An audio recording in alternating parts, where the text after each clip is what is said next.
नमस्कार. नमस्कार. आज आपण ऊसाच्या प्लॉटमध्ये आलेलो आहे. तर ह्या ऊसासाठी अल्विरॉन ऑर्गॅनिक कंपनीचं जे जर्मन टेक्नॉलॉजीचं अल्ट्राकेन सॉइल आणि अल्ट्राकेन फॉलियर हे वापरलं. तर ह्या ऊसासाठी तुम्ही किती फवारण्या आणि किती पाण्यातून डोस केले? दोन पहिलं आपलं नाव सांगा. नाव महत्वाचं माझं आहे. नाव अनिल मारुती गुळदगड, तालुका पंढरपूर, जिल्हा सोलापूर, मुक्काम पोस्ट शेवती. शेवते. हा.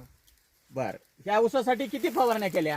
त्या ऊसासाठी 2 फवारण्या केल्या आणि 2 आळवण्या केल्या. 2 आळवण्या केल्या.